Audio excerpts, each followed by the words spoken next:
Everyone, and welcome to the panel Finding a Good Postdoc. My name is Dimitar, and I'm the co-chair of the Academic Research Careers Committee in the Graduate Student Council. And I would like to thank the collaborators for this event, which are MIT's Office of Global Education and Career Development, MIT's Office of the Vice President for Research and Associate Provost, and MIT's Office of the Dean for Graduate Education. So before we proceed, I would just ask you a few questions so that our panelists get a sense for the audience. So how many of you are in the beginning of your graduate career? By a raise of hands. So a few of you. How many of you are towards the end of your graduate career? It's a few more. How many of you are thinking about applying to postdoc positions? And how many of you are undecided?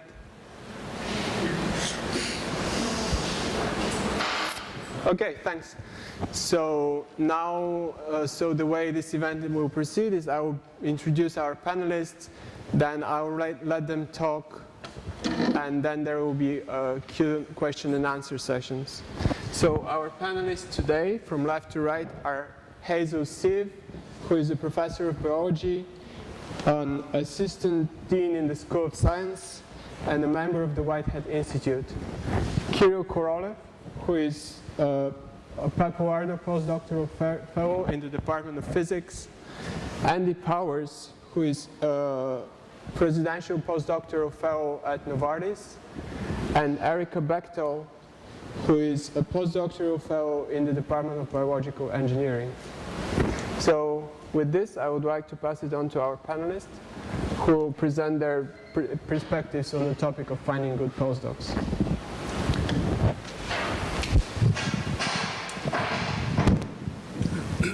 Okay. Well, hello. It's a real pleasure to have this time with you. I usually teach freshmen introductory biology in this room, so this is a real different kind of a group. It's kind of nice. I did make you a handout, and Pavitra, I don't know how many of you got it. Maybe if you wouldn't mind bringing some in and kind of circulating them, because what I'll tell you is somewhat framed in terms of the handout, and if you don't have it in front of you, you know, you might be unnecessarily taking notes and so on. I was a postdoc 26 years ago, and when I applied for a postdoc, I applied to one lab, which I wanted to go to, and I got in, and I did my postdoc, and it went well, and I got here. But I've had in my own research group over the last 20 years, many dozens of postdocs come through, some of whom have done really well, some of whom have done fine, all of whom have left with some form of employment, and I still have contact with almost all of my former postdocs, which is fantastic. I think there are a couple of things that I want to say, some of which are philosophical and most of which are pragmatic, and then these guys who are all postdocs will take over and tell you about their personal experiences, and along the way we'll answer many of your questions, but not all of them, and you'll be able to ask lots later on. So the philosophical thing that I wanted to start by saying is that I think a postdoc is the point in your career that is kind of the last great training opportunity that you'll get. You'll get others. You know, science and engineering are wonderful. Any kind of scholarly pursuit is wonderful in that you never stop learning. But a postdoc is really a time when there is a real mission to obtain some kind of training. And it can be new training, and it can be a really important step in your trajectory to wherever it is that you're going. The other thing is this notion of step. In retrospect, I have viewed my own career as a series of steps. I had no idea where I was going when I started. I knew that I thought science was really fantastic and I wanted to somehow study science, but I had no idea what to do. I was an undergraduate. When I finished my undergraduate degree, I taught for several years in high school. Without a teaching diploma, I just found high schools that really needed teachers. And I traveled, and then I thought, gee, what do I do next? I thought maybe a PhD was the way to go, so I did a PhD. It went kind of well. I learned a bit about doing research, and then I finished that, and I thought, what should I do next? I did a postdoc. It was very interesting. I suddenly realized how really, really, really challenging research was, and that went okay, and I landed up applying for and getting some faculty positions and coming here. But I had no vision of where I was going when I started, and even when I finished graduate school, I really had no vision of where I was going. And I wanted to say that to you because I think, for me, watching many postdocs and students kind of move through their careers, I think the notion of going through things stepwise is both psychologically and practically a really useful way to tackle things. It can be really stressful to think about, you know, your long-term plan of being a something or other. Rather, it's good to think in terms of steps. What's the next step? How can you do that most effectively? How can you really get ahead in each step? And then the next step, as it goes along, opens up vistas that you can then enter into in a kind of a much lower key way than if you feel you have it all planned out. So if you're feeling stressed out about the whole process, that is one way that can take away some of the stress. I want to go through a couple of pragmatic issues with you, some of which are on here and some of which I can expand on very briefly in the next few minutes. But what I will say is that what I'll do is to try to explain to you how you find a postdoc and how looking for a postdoc and finding a postdoc that suits you is really, I think, largely the key to doing a good postdoc. If you start off with a bad match between you and a postdoc experience, it's going to be a bad experience for you. So finding the postdoc part is really important. The preamble to that is, you know, why do you want a postdoc? You're finishing up your graduate career. If you're like me, you know, you did a postdoc because that was kind of all you could think about. That was kind of what was done. So you did a postdoc. You know, that's not a bad thing. It's not bad. You are still exploring, many of you, what you want to do. And a postdoc is a kind of way to explore what your next steps might be. And there's a couple of things associated with that. You really might love research and think whatever you do, you want to stay in research, but you don't exactly know what kind of research. You don't know if it could be academic research, research in industry, or something else, research in some other aspect of the private sector. You might be thinking, God, I don't know really, you know, graduate school's been okay, but maybe I should really go into something completely different. So a postdoc's a way that you can really take your time to think about this once more, over and over, as you've sure have been doing, and decide what you're going to do next. And that is part of the way of framing what kind of postdoc you're going to look for. So I wrote on the board 4 things that I think are the 4 phases of finding a postdoc, and I will reveal them now. Ta-da!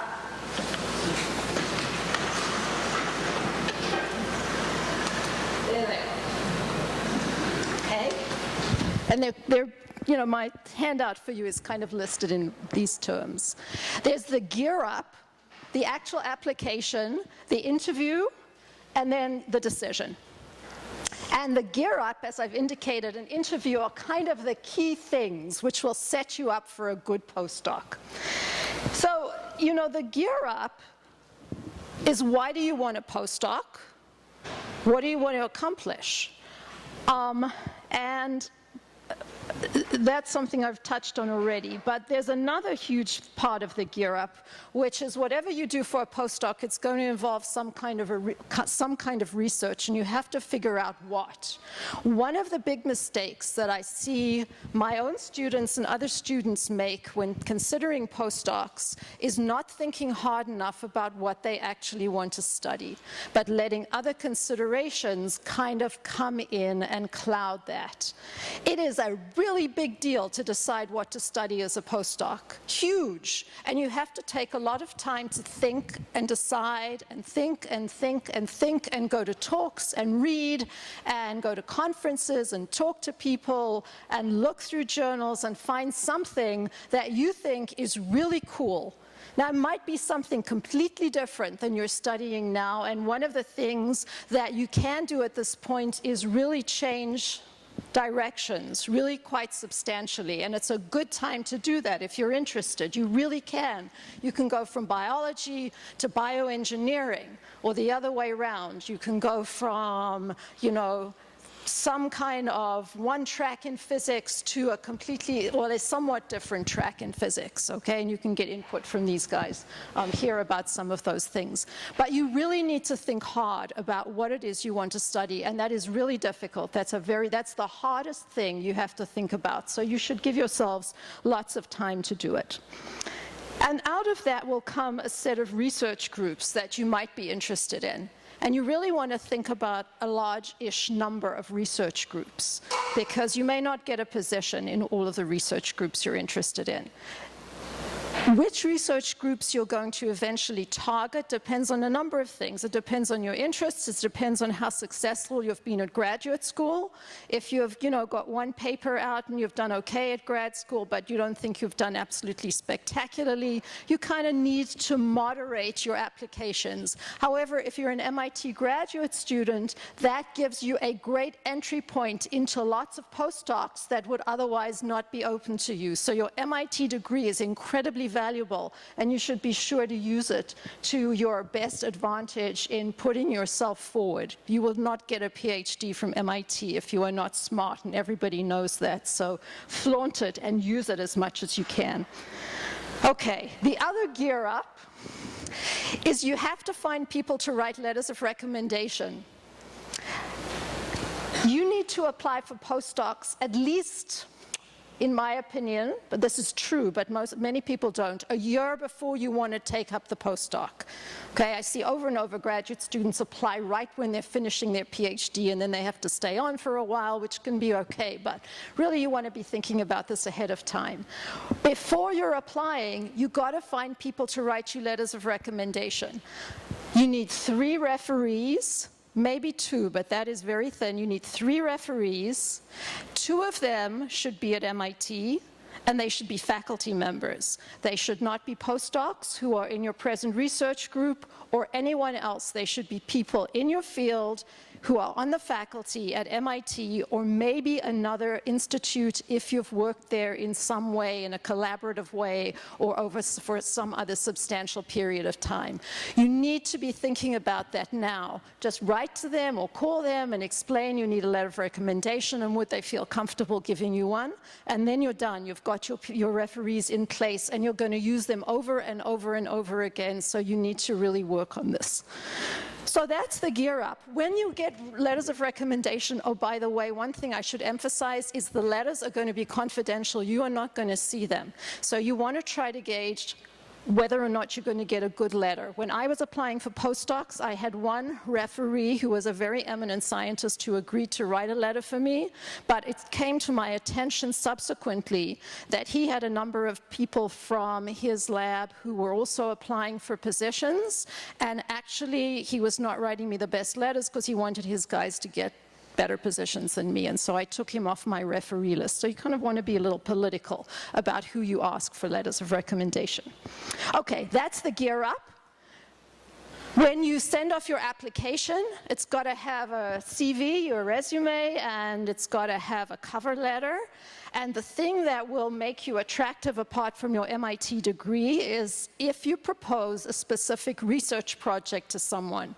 It might not be the one you end up working on, but it's always when I get an application from a postdoc who says, gee, you know, I've read your work and I really think this is interesting and I'm wondering if I could go in and isolate the cerebrospinal fluid and look for factors in it and assay the factors to see if they're involved in brain survival. I think, wow, cool.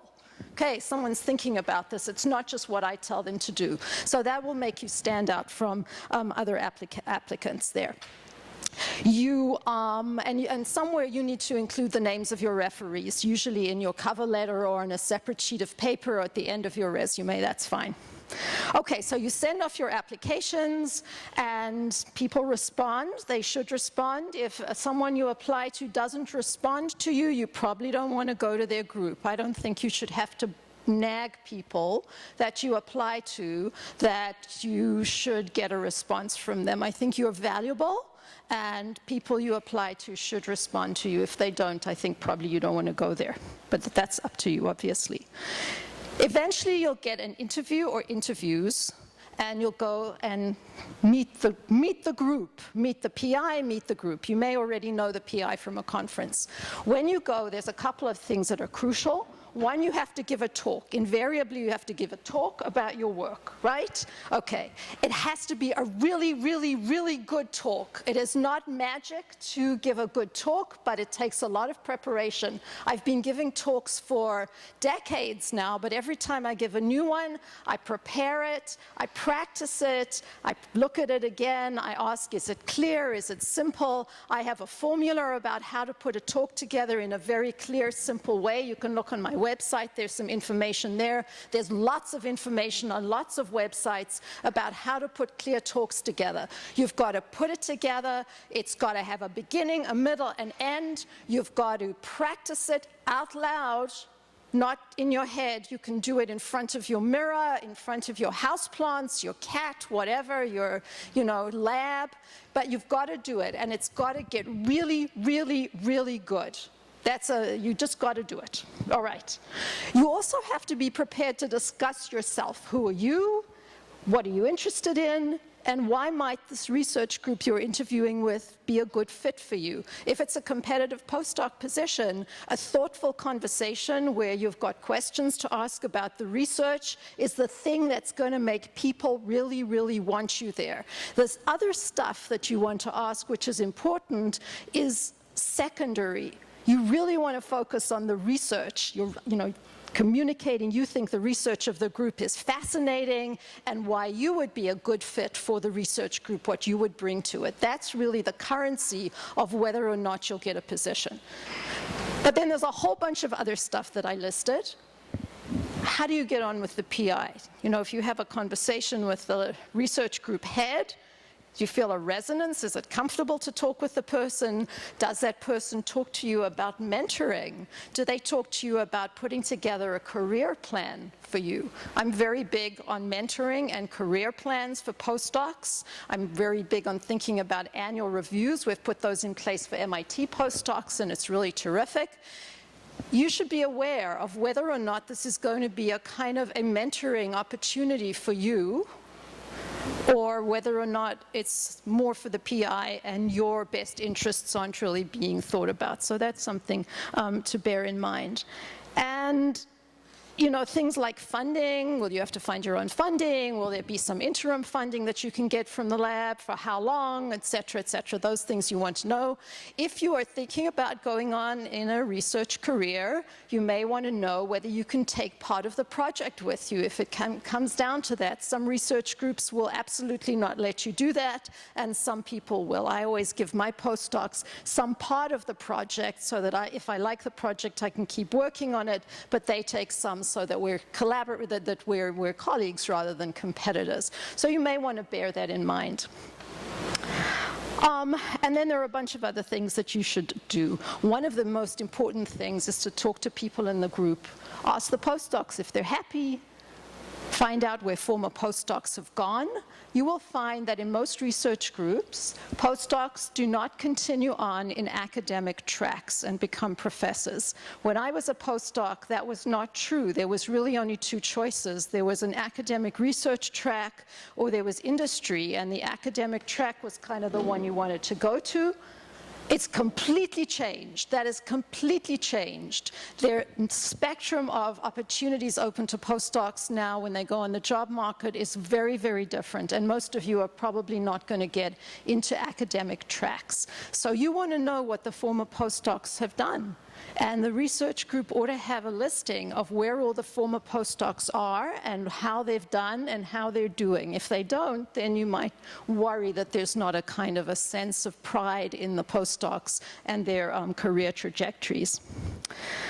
And you know, then finally, it all culminates with a decision. You may get an offer of one or more than one research groups, and you have to use your experience and your interests to guide you. Your gut feeling is a good feeling. There may be other considerations, and I'll throw out a couple that I think maybe are important and less important, and then I'll finish. The thing about a postdoc, as I said, is it's your kind of last great opportunity for training, and it gives you a terrific entry point into many different careers.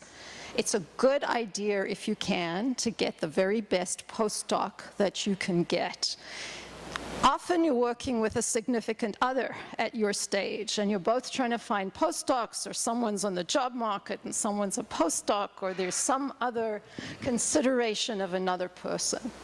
It's a really good idea to think really hard about how you're putting your lives together.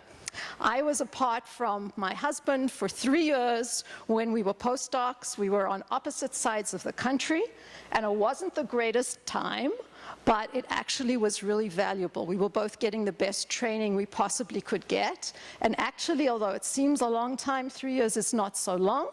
And, you know, at this point, it kind of was a blip, and it was a good idea. So it's a good idea to think through how you're going to work your personal life and the postdoc experience. I know it can be complicated, but definitely worth thinking through. You also might want to think about, you know, what the place you might take a postdoc is like with regard to its support of postdocs.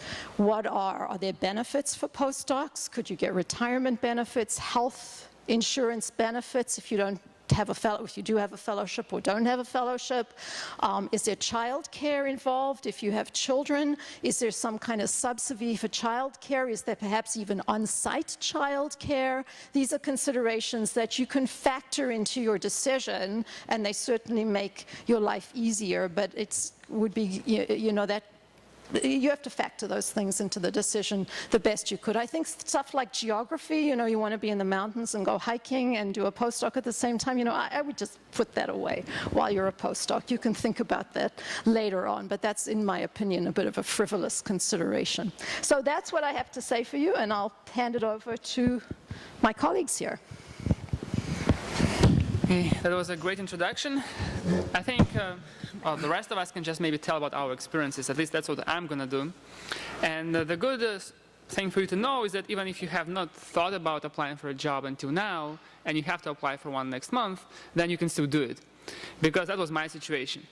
So in May of 2010, I had a conversation with my advisor, and then he told me, Kirill, it's time to graduate.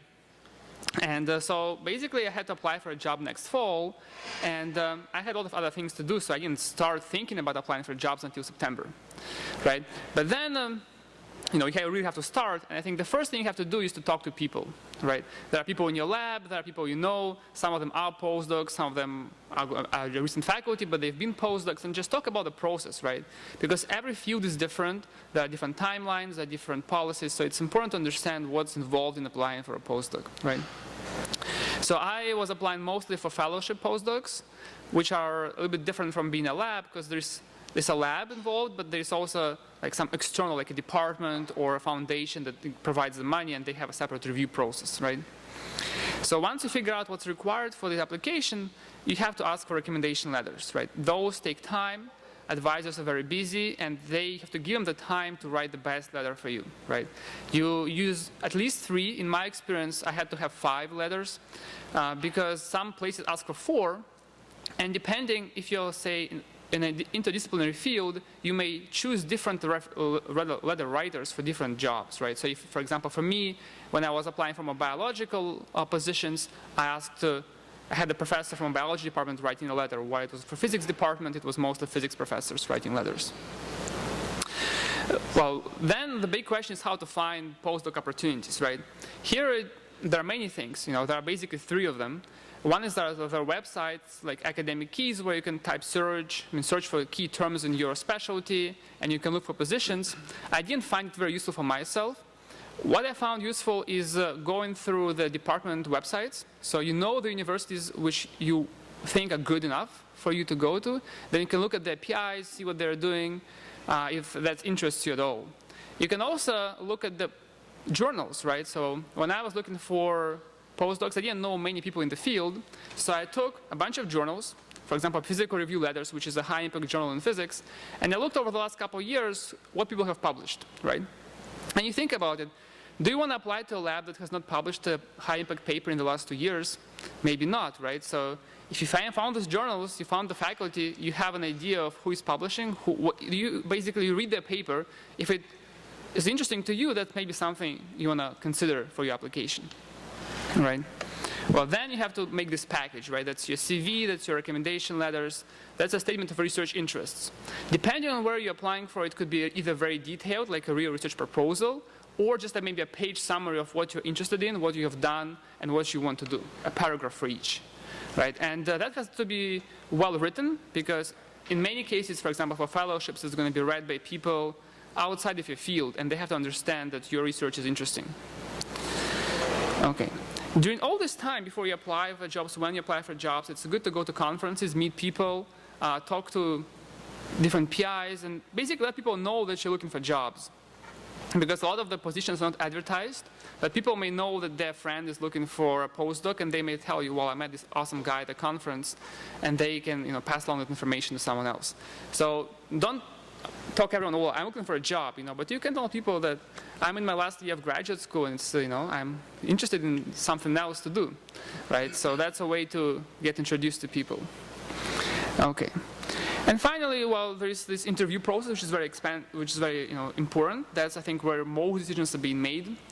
And after the interview, it's also time for you to think about your priorities. For example, for me, I had several offers within maybe a week, and I had to make decisions within a few days on some of them. So it might be important to have at least some idea about the jobs, the priority among the different positions you're applying for, because it may not be that much time to decide once you get them. Okay. And so, yeah, so basically all my interviews happened in November, December, January. I stopped interviewing in January because I got a job, but if I didn't, the interviews actually went along until April.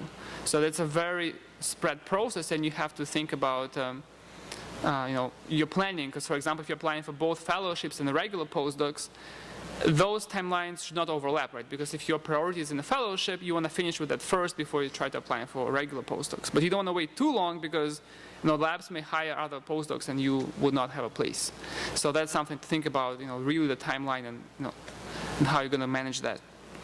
So I think even if you don't get a good postdoc, I think it's still great. You probably can stay for another year with your PI if that's a possibility. That was a possibility for me because he said, it's challenging to find a good position, right? You can find a postdoc, but you may not find a postdoc you really want. And you may stay for another year in grad school if that's a possibility. But even if you fail in this search, right, it's still a good thing to go through. Because you meet people, you send them your CV, you send them your publications, they look at it, they know who you are. Next time it's going to be easier to apply. If you find another postdoc, you're going to be applying for maybe a second postdoc or a faculty position. It's good to let people know about your existence. That always helps. And so every time you go through this process, you should not think about it as just a waste of your time. It's actually a time for you to brand yourself to the community. I think that's all I have for now, and maybe pass on to Andy. Yeah. Okay, so I thought I'd excuse me, start with a quick introduction from my perspective of what it's like to be a life scientist who's doing a postdoc in an industry setting. So I've been in NIBR for 4 months now, so you can, I'm not an expert by any means because I'm just starting.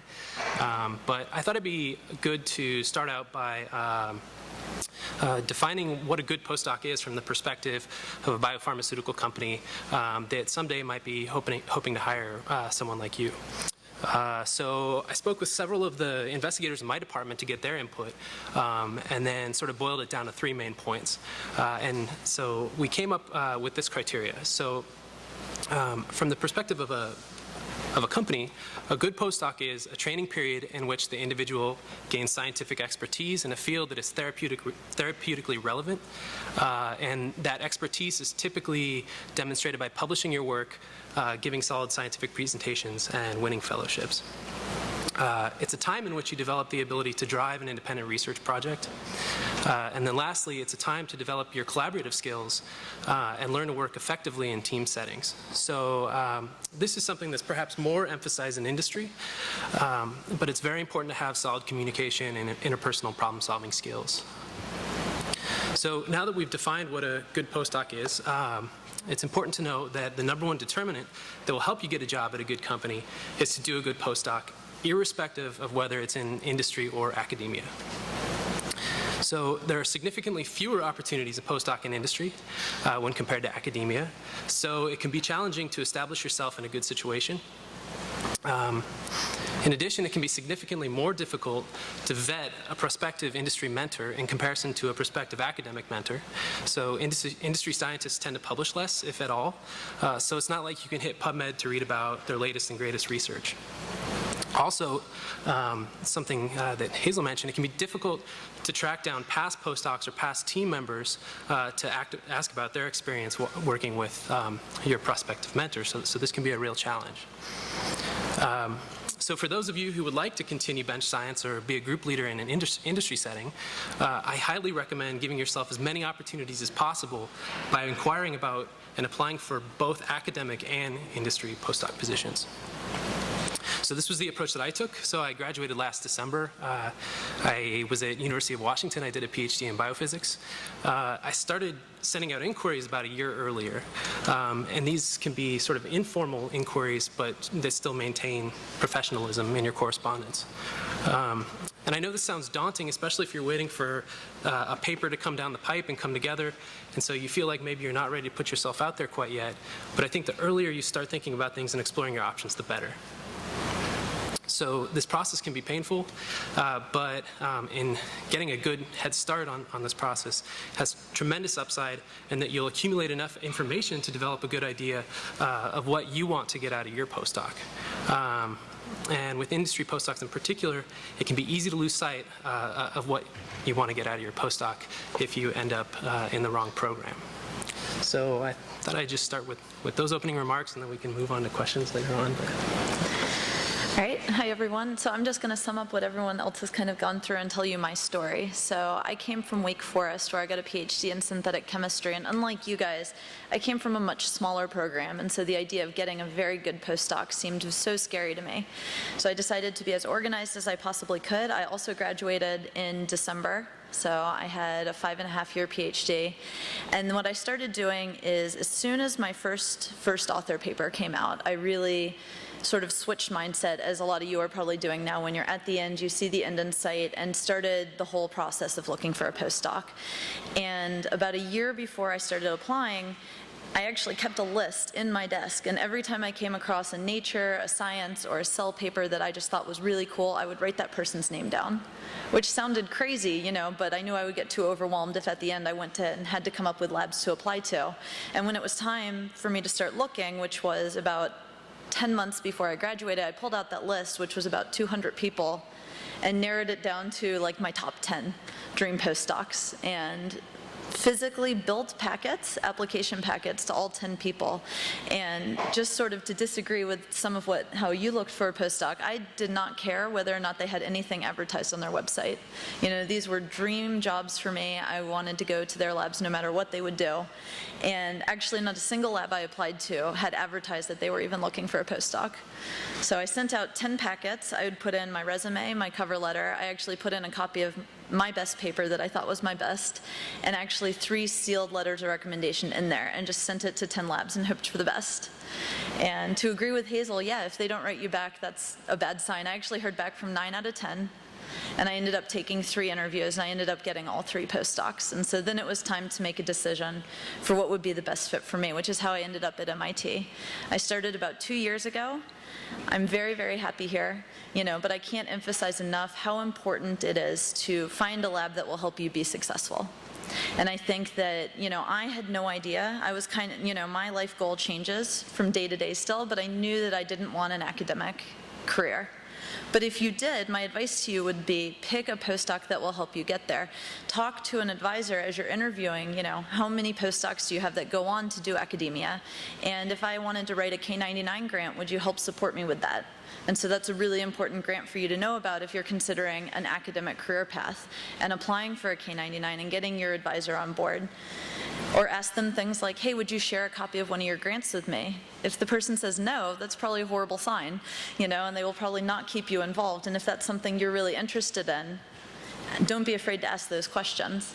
For me, I'm really interested in business. I'm really interested in business development and entrepreneurship. And when I interviewed, 2 of the grad students were starting their own company, which I know you guys do that here. And it was so exciting. And the advisor was so supportive. And to be in that type of environment where I could feel very independent, but also get to initiate collaborations freely and have that workspace was really important for me. And yeah, I guess we'll start with questions now. So I'll pitch it to you guys, and I know the first question is always the hardest one to ask, so.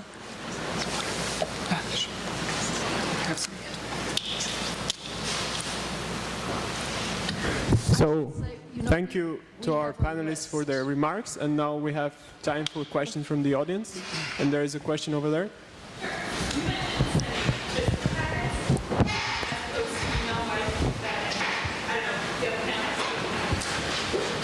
So the question was, why did I send physical packets to all these people? So I came from a really small PhD program, but I was very fortunate to have been able to be productive, and I thought I need a way to stand out. And a lot of these bigger name people are probably, I don't know how many applications you get a day, Hazel, but I know that they must get at least 5 applications every single day via email, and they all probably sound the same. I'm great.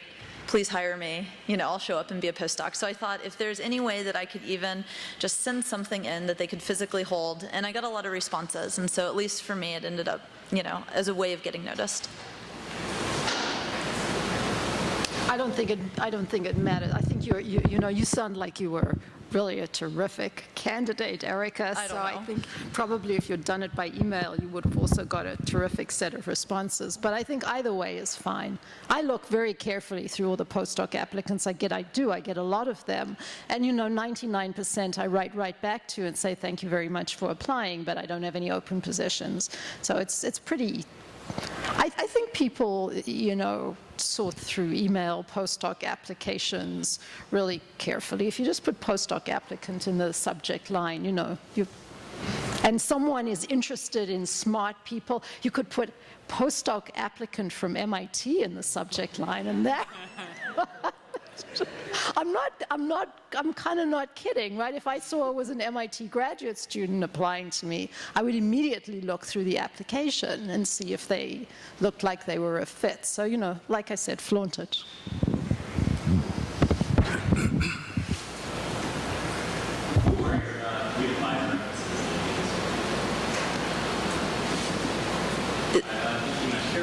Maybe all of us can. Yeah, so I can answer it. So I had collaborated with a couple of labs that were so I came from a group that studied mitosis and the biophysics of mitosis, and we had a small sort of group of investigators, and I picked from that group just 3 people that I had worked closely with over the years. Yeah, so for me, I was working with my PhD advisor, who is a theorist, right? So that was my first letter, the most important one. We collaborated with 2 biological labs, so the PIs from those labs wrote me letters.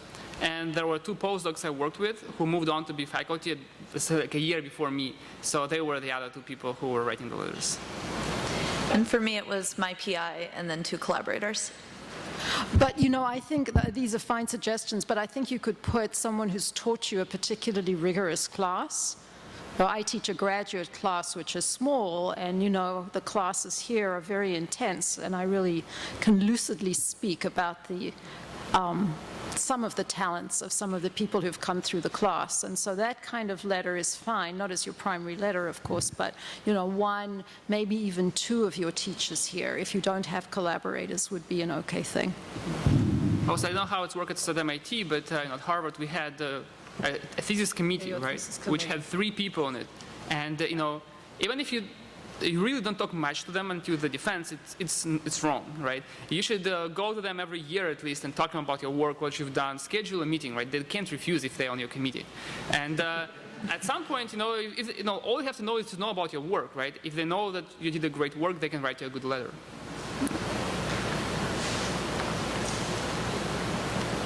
So what are people looking for when they hire postdocs? I mean, what is a good postdoc applicant? Who wants to take that first? That's a good applicant. Yeah, you know, you would be a great, you know, smart and thoughtful. Someone who's accomplished something as a graduate student. If I have people applying to me, even if it's from somewhere of the caliber of MIT, and there's no publication, and there's nothing about a publication in preparation even, then I worry. If there's a publication in preparation, then I would think about that person, but I would really check whether or not it's really a publication in preparation, or, you know, one that is your dream, kind of, but may never, you know, perpetually in preparation. So you want it has to be tangible. Submitted is better. If there's a paper submitted, that's fine. If there's a couple of papers, that's good. So I think, you know, productivity will get you everywhere. If you've been productive as a graduate student, it really bodes well for your future career. Productivity tends to really track.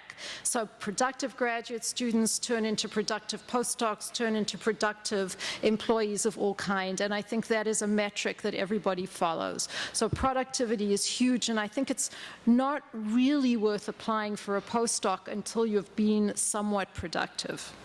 So that's one thing. And then, you know, I mentioned having someone actually indicate in their letter that they've read about our research and that they've thought about what they might like to study. And if they have thought about some other kind of avenue that they might like to study, that makes me think, wow, cool, I never thought of that. This would be an interesting person to have around. You know, even better. I think people take on postdocs. I take on postdocs because they tell me that I'm wrong, and they challenge me, and they bring new intellectual life into the research group. They're not, I don't want people who are kind of going to follow me. I want people who are going to challenge me and tell me that I'm wrong. That's kind of the metric. So if you come across as being intellectually independent and sparkling and productive, that'll get you everywhere. Just like you have been as graduate students, I really think. How important is it to do something outside your comfort zone? I guess I'll answer that just to say I was a synthetic chemist, and I now do malaria bioengineering, and I haven't taken an NMR in 2 years, which is so sad. And I do cloning. PCR was something I read about in a textbook before I came in, but I just emphasized how much that I thought it was important to be able to learn that, to keep up in today. And really just gave it my all. When I first started, I would check out textbooks and like read them on the T, because I had no idea what was going on. And to just, you know, don't be afraid to learn new things, you know. That's my advice.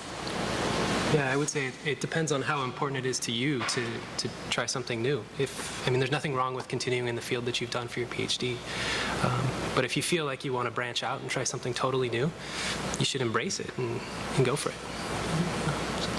Yeah, there should be a reason why I want to try something else, right? So one of my friends has studied the same thing in college, grad school, and postdoc. He has 50 publications now, right? And so he did well. He got a faculty position right away. You know, there is if you continue in the same field, you are more productive. You know it better, right? So if you want to switch to something else, you have to know what are you switching for. And if you have a good reason, then of course you should, right? Because as a smart person, I think you can do almost anything. I think you should try something new, newish. You know, it's such a great opportunity. So I think, you know, you can stay in a field of theoretical physics maybe, but you try something else. I was a developmental biologist as an undergraduate. As a graduate student, I learned molecular biology because I'd never heard of it at that time, and then I went back to development as a postdoc, and I've stayed in that kind of field forever.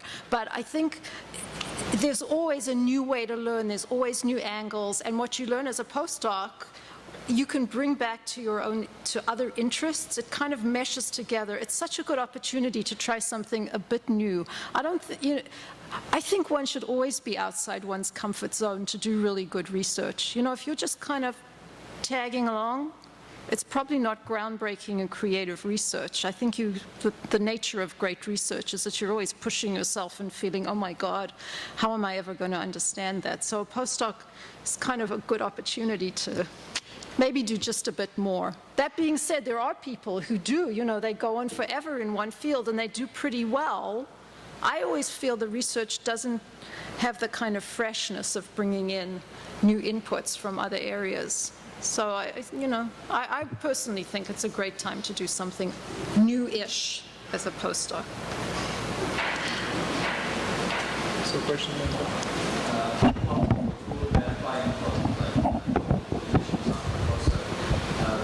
do you recommend schools which are grants or the person that you will be working is more important? I mean, also do you recommend like big labs that you can get more experience and get it returns better? Or do you recommend small labs which still you can get good experience but the returns sector may not be as big as lab labs? I mean, so like what instruments are more important for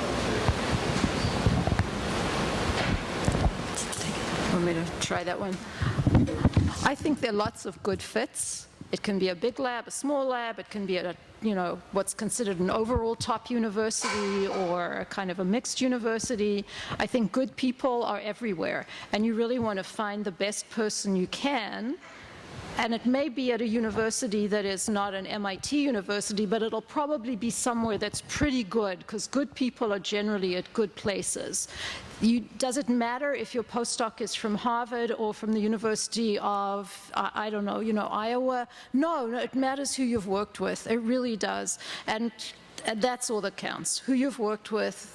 It doesn't matter if it's a new lab or an established lab, really, as long as it's a lab that is publishing high-quality stuff and a lab where you feel it's a good fit and you can be productive. And that's what counts. It's really about how you do as a postdoc, and that is it's a fairly easy metric to judge. And they, different size research groups, sometimes the big ones are not good places for postdocs to really be mentored properly. For some postdocs, though, they might be very exciting and a great way to be productive. So I think it's a matter of your fit, but there's no formula as to what's good, except that the person you work for should have a really good reputation.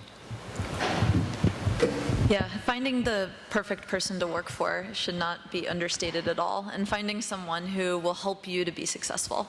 And unfortunately, or fortunately for whatever it is, being successful means being able to publish in good places, so find a great fit, and I think that's like the perfect recipe for getting a faculty position.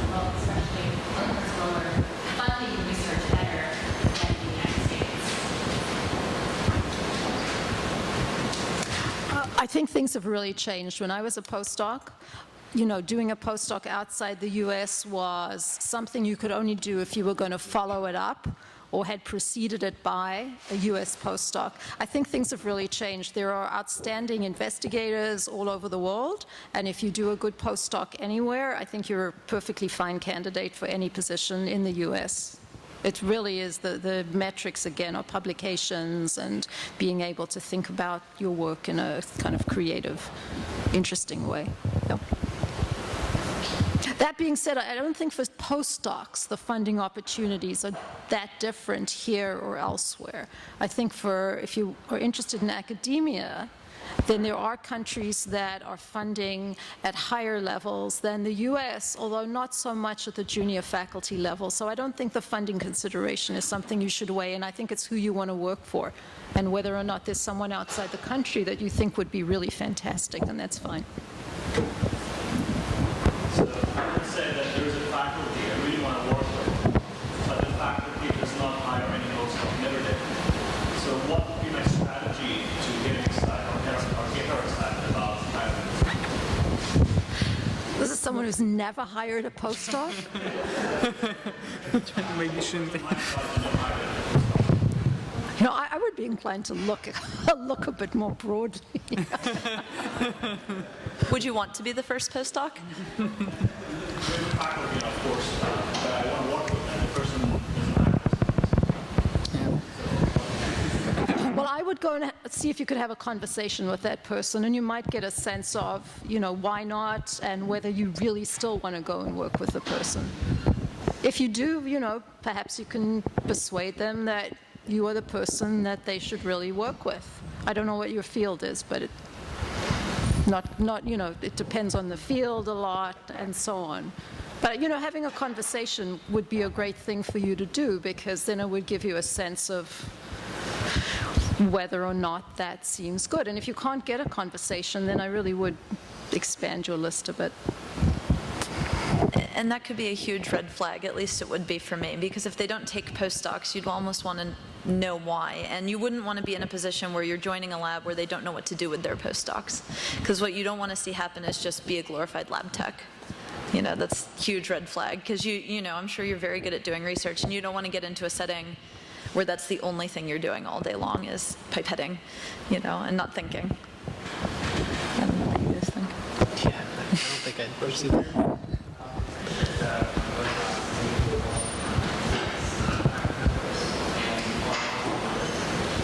Sorry, could you speak up a bit?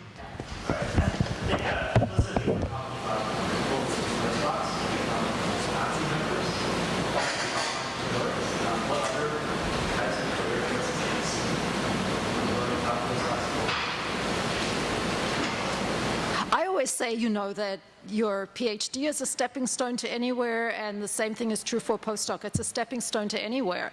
The only thing that really bounds you is whether you feel constrained by your age and your, you know, personal milieu. You know, if you have a family to support or something where you really want to think about getting into a track that will pay you a reasonable salary in the shortish term. But postdocs set you up to think about things even better, more clearly than you're thinking about things as a graduate student. And I think we underestimate the power of our training to think clearly.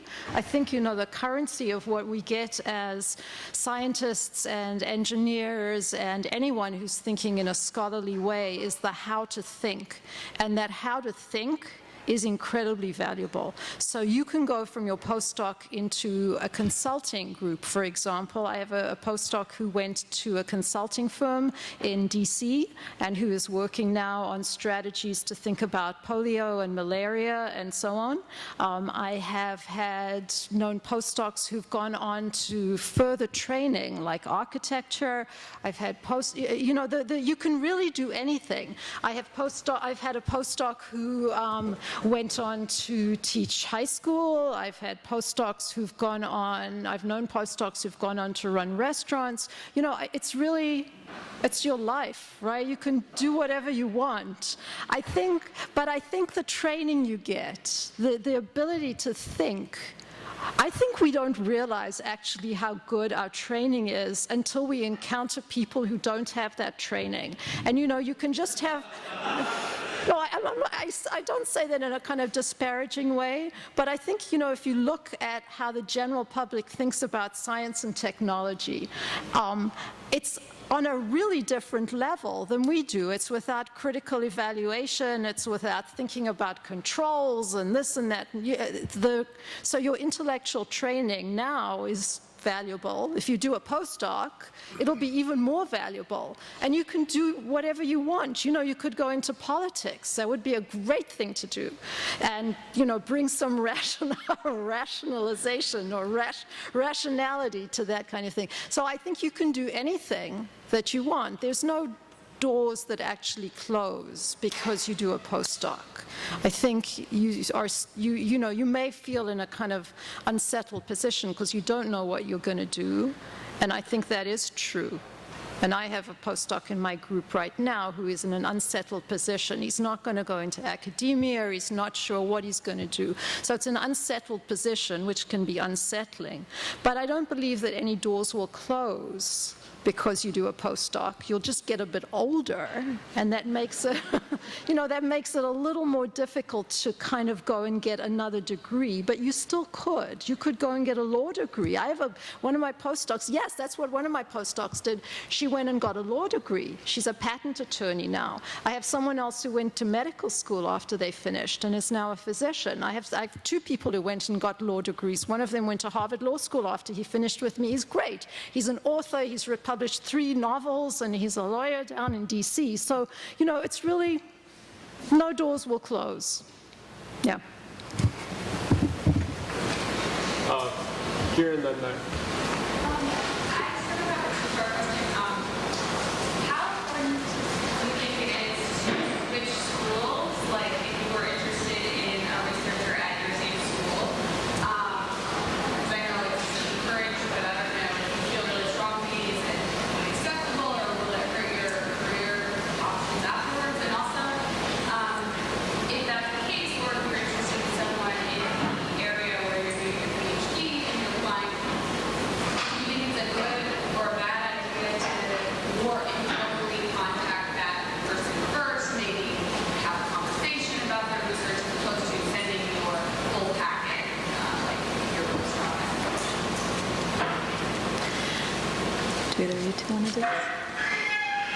I can tell about the second part. I think people, it's always nice to talk to people beforehand, right? So you meet them at a conference, meet them, anywhere you want, right? But if you are asking people to apply for a postdoc, you better have something to show, right? You should have your CV ready, your statement of research ready, your publications, prepared, because that's how they're going to judge you, right? They cannot judge you just based on one conversation. And to answer your first part, I think just finding the best advisor you possibly can is much more important. I do think it's really valuable, especially now that you guys have been at MIT, to see maybe how the structure works at another great university. So that's certainly valuable too, especially if you're thinking about academia and you want to compare different ways in which the schools run and they're structured. But the best person for you to work for could very well be here too, and just finding the best advisor possible. We have at MIT lifers. You may not have heard this term, but among faculty there are these lifers, people who've been here since they were sometimes undergraduates, and they're still here in their 70s and 80s as faculty members. So that's certainly one track, of people who never leave MIT. It can work. I think it's great to change departments, though. I would say, if you had done a PhD in the physics department and you did a postdoc in the physics department, if it's a short postdoc, maybe, but I think a fresh environment's a great idea. And that's, I think, a reason to go to another university if you're going to be in the same kind of department. You get a freshness there that I think is really intellectually stimulating. You can always come back. And there's a great, delight in hiring back our former graduate students to be on the faculty here. People love doing that, but they've usually gone somewhere else. Our provost, for example, Chris Kaiser, was a graduate student here. He went away for a postdoc, and he came back as a faculty member. So, and we have slews of people like that. So I think, you should think about going away. But I agree completely. If you're going to apply for a position here, it should be a formal application, very organized, very professional, exactly as you'd present yourself elsewhere, so that it's clear that you're a serious candidate, not someone who just doesn't feel like moving because it's too much trouble. That comes across really bad.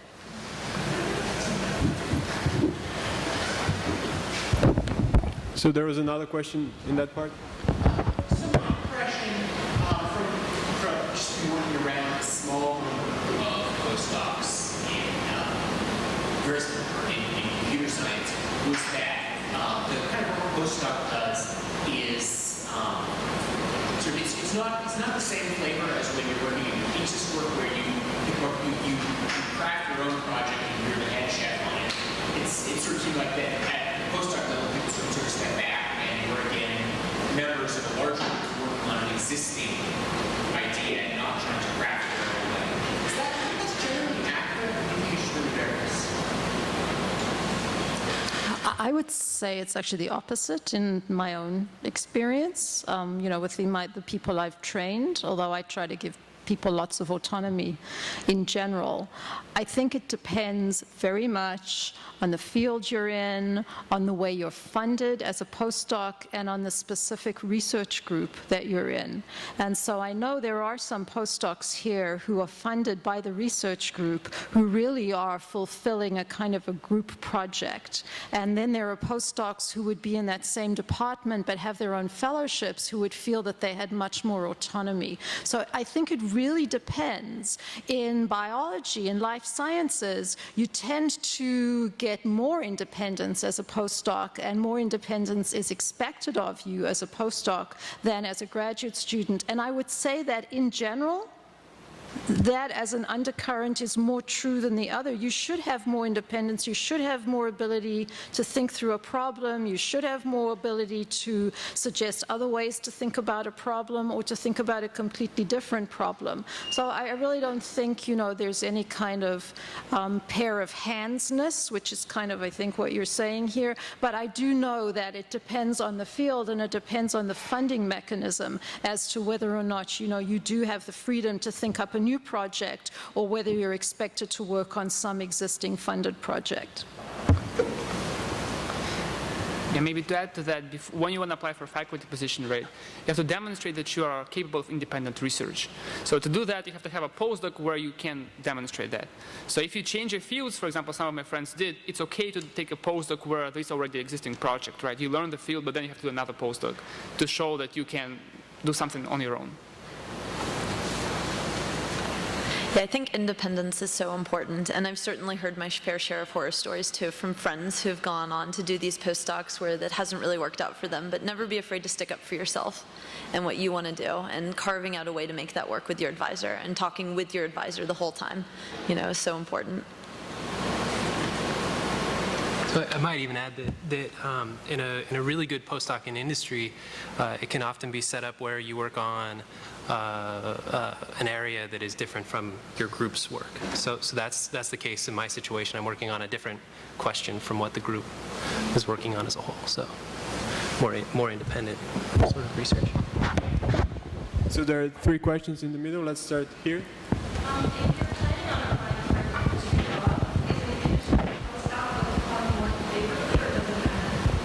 I don't think it matters. Yeah, I think as long as you do a strong postdoc, either academia or industry, it really doesn't matter. I think it can be helpful if you do a postdoc in industry because you make a lot of contacts. But a lot of the bigger programs, for example, like NIBRS and Genentech's programs, they, by policy, don't hire their own postdocs. So, you know, it doesn't really give you an advantage per se in that company, but you might develop relationships with the people that you work with that can help you to get a position in a different company. So, yeah. I think the only consideration I would throw out is that if you do an industry postdoc and then you decide you want to go into academia and you haven't had the opportunity to publish in industry in the same way as you would in an academic lab, that is a bit of a problem because there's no way to actually gauge how productive you've been. And we see that when people apply here all the time. We have faculty applicants, you know, who come with glowing letters of recommendation from the companies that they've been involved with and have had leadership roles in those companies, but they don't do very well here as faculty applicants because there's no way to gauge their scholarship.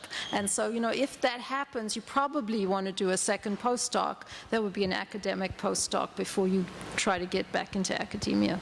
Yeah, I would totally agree, actually. So a lot of the programs are billed as enabling the postdoc candidate to publish as a postdoc in a company and potentially set you up in a position that you could then apply for an academic position. But I think in practice, it's not realistic. You're better off maybe cutting the industry postdoc a little short and finding another academic postdoc where you can really develop your independent line of research and publish there and get fellowships and stuff. So, yeah. So I guess it's the obvious goal is to get a job after your postdoc. But what are the more sort of, if you break it down, what are your detailed goals to get out of your postdoc experiences? That's a tough question. Well, I mean, I can tell you. So my goal as a postdoc to have like one first author paper per year in a high impact journal, plus maybe some other papers to make my advisors happy, my collaborators happy, and then the rest gonna follow from it, right? They have to have the basics, which is your publications, your recommendation letters, right? The talk, the statement of research interest, that you're gonna do later, right? The one you apply, but those things have to be, that's the basics of a postdoc, right? To have a good research done. Yeah. My goal is also really strong first author papers out of here and making connections that will help me move forward. Yeah. I guess so I kind of wanted to take some of the skills that I learned in my PhD and take them into a new space, into more translational medicine type research. And and continue to publish, obviously. So yeah, I guess it's a little more personal on that level, but as far as like what I want to do down the road, I've tried to remain a little agnostic in terms of really what I'm doing. Yeah. I would, these are great answers. I would just point you to some information. I see Dana Breezy Keith at the back that we have on the MIT Postdoc website that you could look at, where there's a kind of a checklist of skills that you want to acquire as a postdoc. And we put the checklist up there for MIT postdocs or for anyone else who want to look at them. But there are things, the publications are the big one, but the other metrics are networking. How are you making contacts with people? Are you going to meetings and giving talks? Getting your name out there as some kind of smart young thing, which is very attractive to prospective employers. Are you thinking about what you want to do next? I think you can make your own milestones and goals and then go check them off and see how you're doing. If you're interested in teaching in some way subsequent to a postdoc, if your heart is set on going to a liberal arts college and becoming a teacher there, those are very tough jobs to get now. They're highly, highly competitive.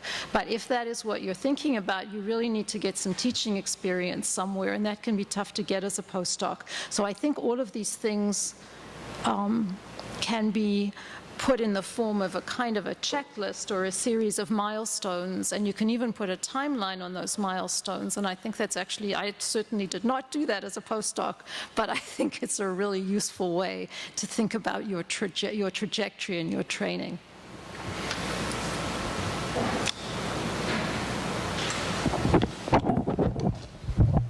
Other questions?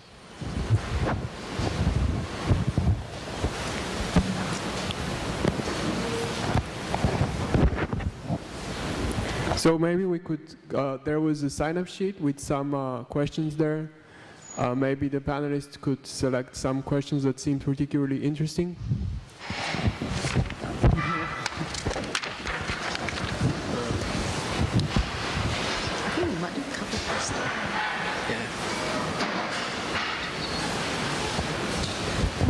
Is there any question that sticks out? Do you want to have a question? What can we do? So one thing I wanted to maybe bring up from this list of questions is there's a couple questions here that say, how do you find postdoctoral opportunities in industry? And I think this can be really challenging. It's not like trying to find a postdoc in academia. It's not as organized, it's not as comfortable, there's not as much of a support structure in identifying prospective labs. So yeah, it can be difficult. Also, it's important to know that there's an extremely wide distribution in the quality of postdoc programs in industry. Some are pretty good and well developed. Like I mentioned, Genentech has a good program, Novartis has a good program. Others, can be pretty bad. You mentioned glorified technician. I think that's definitely the case in some of the worst ones. So, it can be really difficult. So definitely for the bigger ones, you can go directly to their websites, look up their programs, try to find information. Another excellent resource that I found is, so there's this magazine, The Scientist, which annually publishes surveys on the best places to work, both in academia and industry. And you can take those surveys with a grain of salt for all the obvious reasons, but it's a good resource because it can help to bring some of those companies on, up on your radar. You can start to find out about some interesting companies. And then I would recommend going directly to their website if you find one that might be of interest to you, and looking to see if they have any positions that they're advertising for. And then there are also a lot of good regional, like bio-career type websites, like MassBio. They have them for the Bay Area and San Diego that you can find postdoc positions on. So yeah, and also I'd like to mention that I wouldn't hesitate if you're in a field and you come across a paper from a company, and there's a group in the company that publishes this paper, and you like the research and it's something that you're interested in, I wouldn't hesitate to email the authors. Their email is on there, and if they don't email you back, well, it's not the kind of person you want to work for anyway. So yeah, I think being proactive and just seeking out all these types of informations can be really helpful.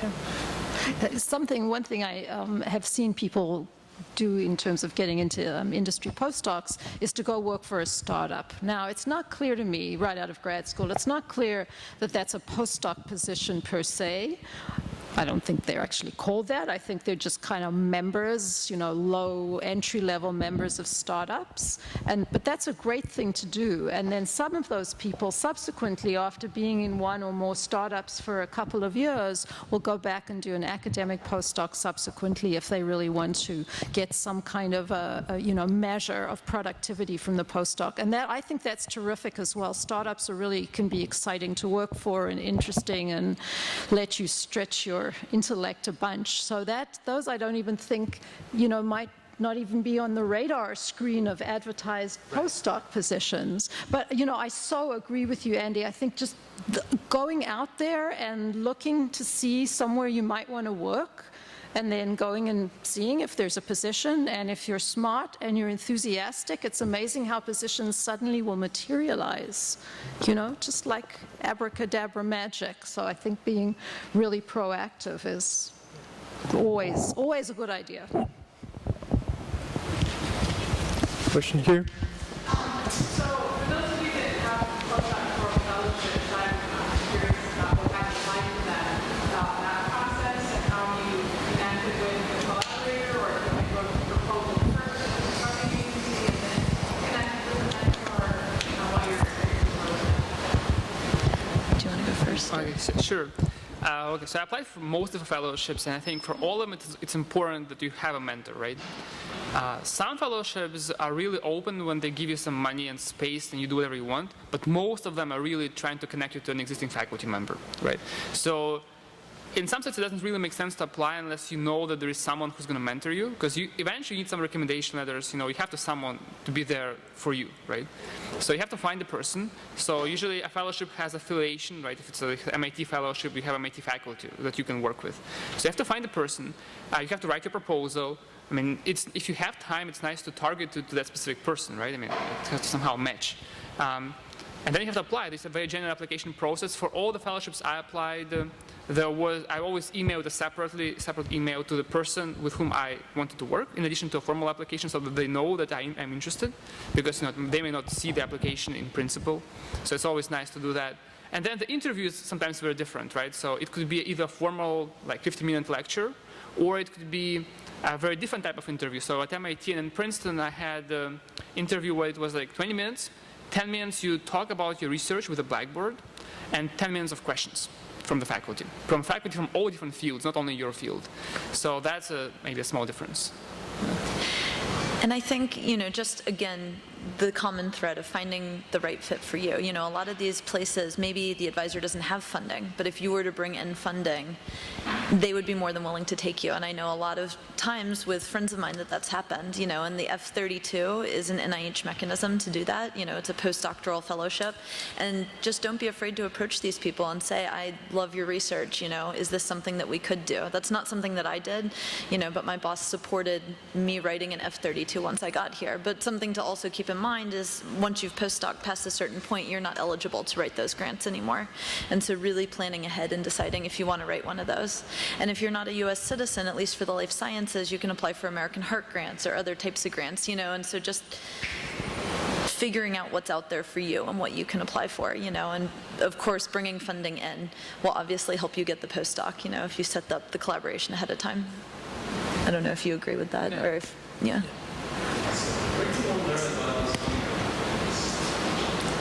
I'm sorry?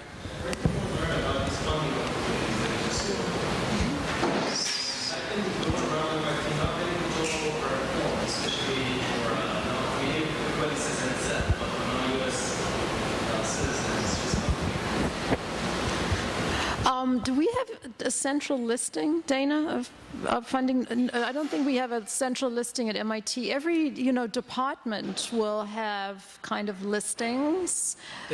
They're often internal. They're often not on the websites. The places that you're applying to should be able to help you with coming up with lists of fellowships. There aren't that many. There are some obscure ones that people, you know, come across every now and then, but they're not that many. So if you're applying to a place which is a reasonable university or institute, they ought to be able to help you with the lists of fellowships that you are eligible for. You know, if they can't, then maybe it's a bit of a problem as a place, but that is true.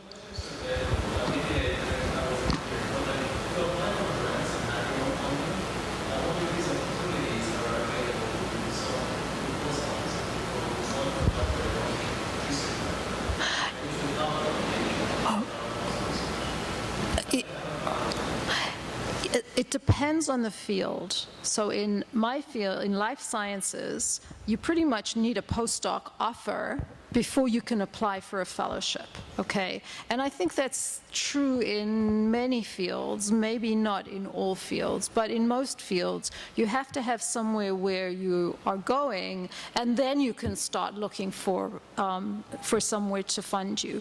You know, there are a few where you could just get funding because you're smart and so on, but that's generally not how it works. So you generally need to be associated with someone, and then you apply.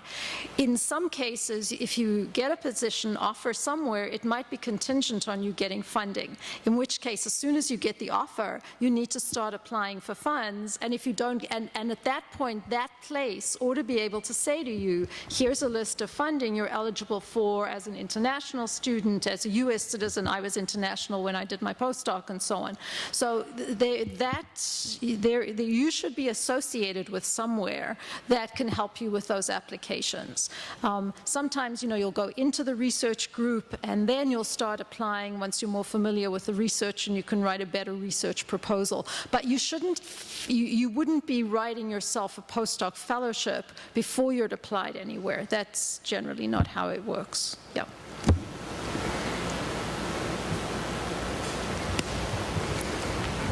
That's a good point. And also, you know, the idea of writing a postdoctoral fellowship without any preliminary data, I think in principle still holds true, but in practice I found that to not really be the case. You know, they really do expect you to have some preliminary data for these applications to be competitive anymore.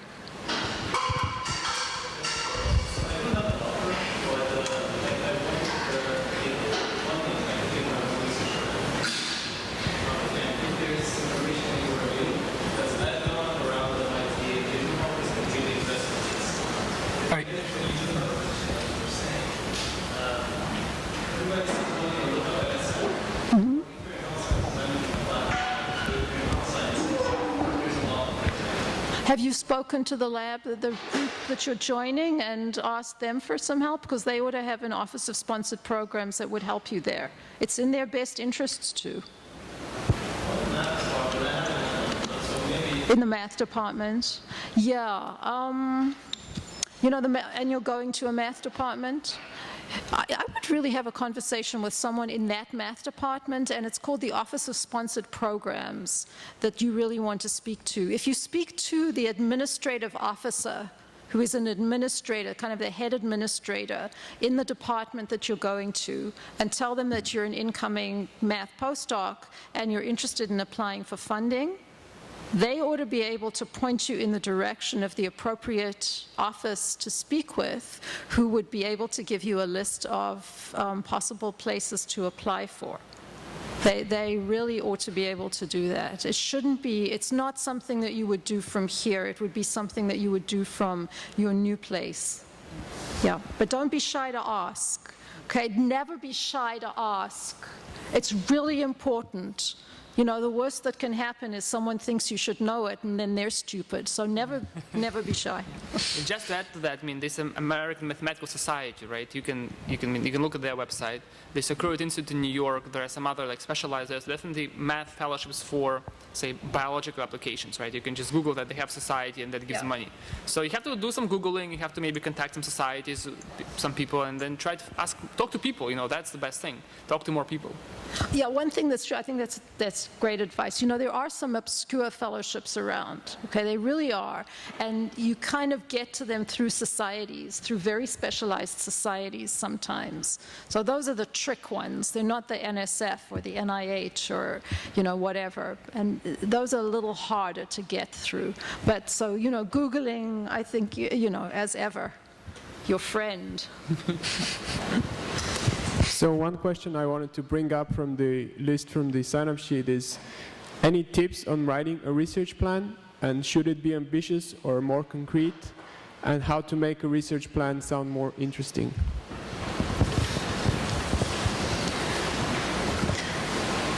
So I think maybe one thing that is, I mean, Hazel. Well, you know, we could have a whole nother hour and a half on this, so I think we may not want to go too deep into this. You know, I think writing a research proposal should be something that you do in collaboration with the person you're going to work with. Now, if you're in math, you know, it might be your own problem and you're not kind of actually working with someone, so then you have to accommodate. But you should have a conversation with someone so that you can get some advice on how to frame something. I think postdoc fellowship proposals have two important criteria. One, they should fit the time frame of the postdoc. If you write something that would be a 10-year research proposal for a lab of 6 people, you know, you're not going to get it. So if it's a 3-year fellowship, you want to write something that one person can fairly comfortably do in 3 years. It can be a little ambitious, and it's great if you can see that it could expand into something really big, but the work you propose should be feasible within the time frame. It should be interesting. If it's kind of ho-hum, it's not going to get funded. The ante is very high intellectually. There are fantastic research questions to ask, and people want to be excited. They want to see something new, but they also want to see feasible. So you have to balance, you know, the new and exciting with the feasible. And the question of preliminary data that Erica raised is very interesting. I let my postdoc applicants use preliminary data from my lab. That's not their own preliminary data. And that's fine. I explain to the graduate student or the postdoc involved, usually they're leaving and they're leaving their project or parts of their project. I explain to them that it's an honor that they can contribute to the perpetuity of the project or the next steps in the project, and that's fine. And the work is very clearly cited as preliminary data of someone else, so there's no duplicity there at all. Preliminary data can be anything. It can be data that you take from a published paper. It can be data that you take not from the research group you're going to, from any published paper. It can be data that you take from the research group you're in. Going to, it can be your own data. It's just preliminary to the project. So you need some preliminary data. You need a feasible project, but one that is exciting and interesting and important. The 3 I's that I just made up. No, that's not, see, it's not even an I. The E-double-I that I just made. We really need to finish here. And, you know, it has to fit into the time frame. And then I think the rest of it, you know, it's a long conversation. It needs to be well organized and well written and extremely well proofread. And the ante for fellowships is very high. So you have to take it very seriously and work hard on that. And another day, or, you know, you should get input on those kinds of questions. But it's a really important question that you raise, yeah. Any last questions from the audience? Well, thank you all for coming, and thank you very much to our panelists.